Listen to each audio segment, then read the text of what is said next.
Ambassador Veltar of the Hegemony Council adjusted his ceremonial robes as he descended the ramp of his diplomatic vessel onto the tarmac of what the humans called Andrews Air Force Base.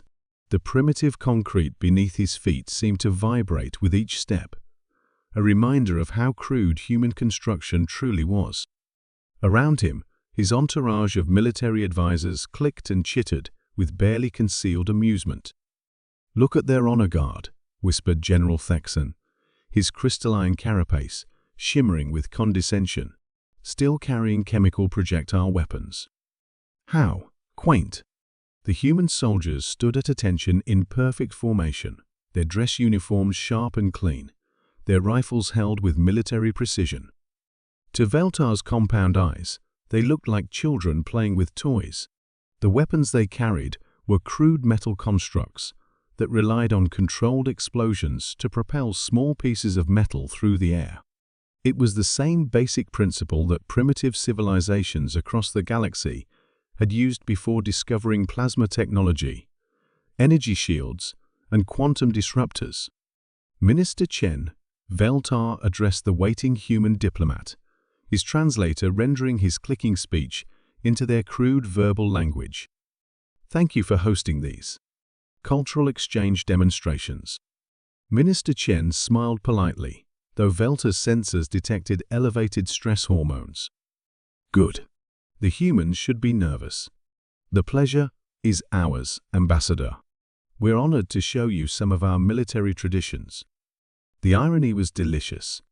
The hegemony had agreed to these demonstrations purely for intelligence gathering. In 3 standard cycles, their invasion fleet would arrive to claim Earth's resources.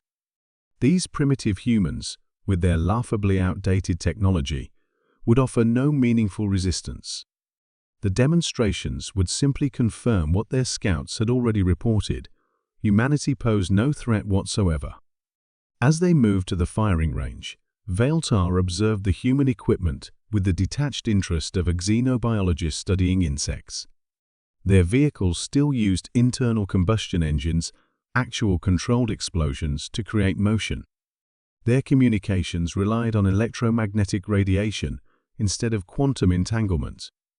Most amusing of all, their weapons were still kinetic-based, as if they had never discovered how to weaponize pure energy.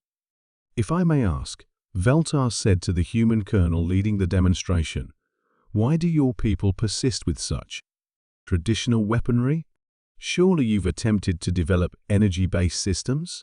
Colonel Martinez, a grizzled veteran with gray at his temples, shrugged. "We've experimented with energy weapons, Ambassador. But sometimes the old ways work best. These rifles have been refined over centuries. They're reliable, simple to maintain, and effective." Behind Veltar, General Thexan's laughter sounded like breaking glass. "Effective? Against what? Primitive wildlife?" The colonel's expression didn't change, but Veltar's sensors detected a spike in the human's biomarkers, not fear, but something else. "Anticipation? Would you like to see a demonstration?" Martinez asked. They set up targets at various distances: paper, steel plates, and what appeared to be ballistic gelatin. Veltar's military entourage watched with the kind of indulgent patience adults showed when children insisted on displaying their crayon drawings. The first demonstration was a standard infantry rifle. The human soldier aimed carefully and fired. The sound was primitive, a sharp crack, followed by the metallic ping of ejected brass. The bullet struck the paper target with what these humans would consider accuracy. "Impressive," Veltar said, with polite condescension. "And the effective range?" "About 800 meters for point targets," Martinez replied. "Though we've recorded kills at much greater distances." Thexan's translator conveyed his amusement. "Our personal plasma weapons are effective to 2,000 meters and require no ballistic calculation for gravity or wind resistance." "That's certainly advanced," Martinez agreed. "Though I should mention our sniper teams regularly engage targets at ranges exceeding 2,500 meters. The alien delegation exchanged glances. That was unexpected, but surely an anomaly. The demonstration continued. Machine guns that fired hundreds of rounds per minute, mortars that could lob explosive shells over obstacles, artillery that could strike targets dozens of kilometers away. Each weapon was explained with the same matter-of-fact professionalism, as if the humans were unaware of how primitive their technology appeared. "And this?"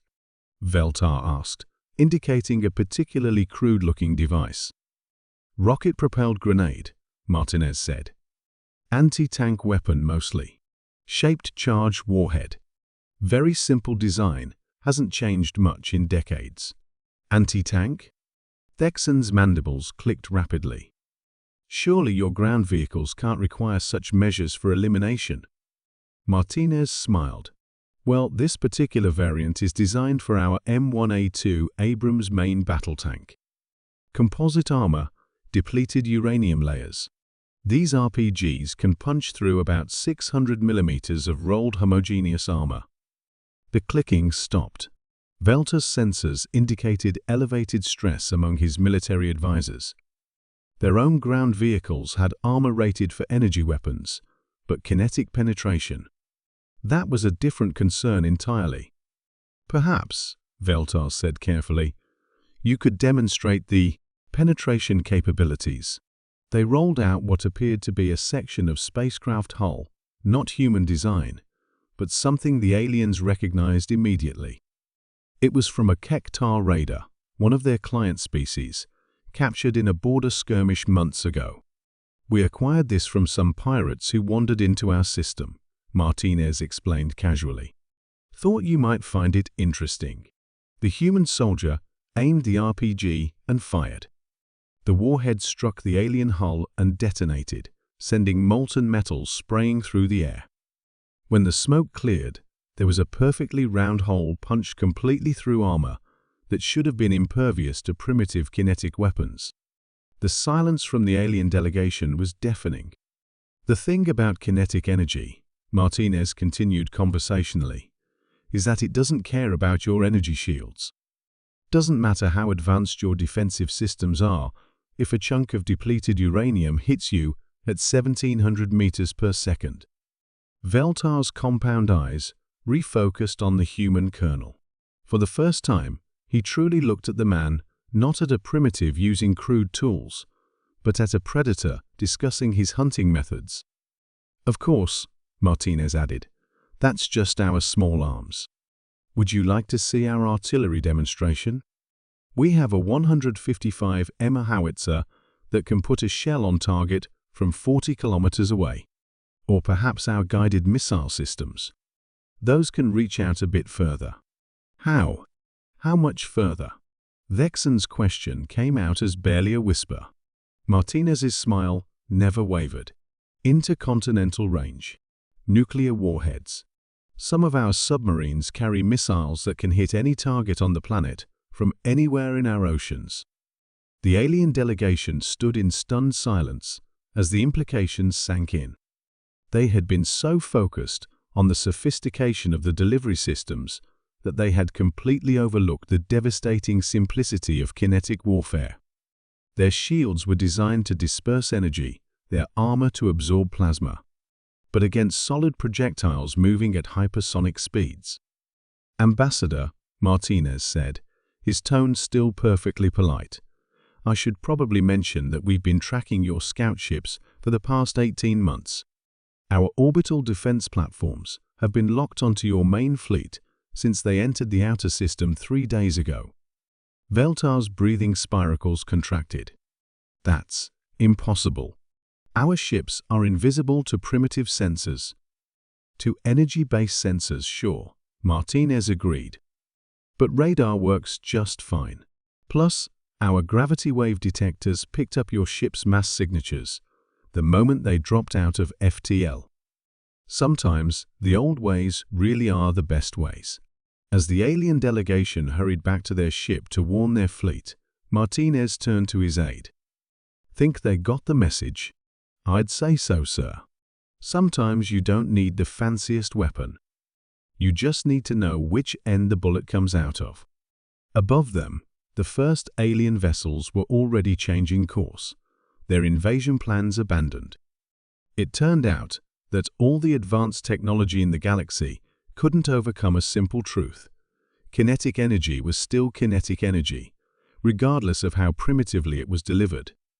And humans, as it happened, had gotten very good at delivering kinetic energy exactly where they wanted it.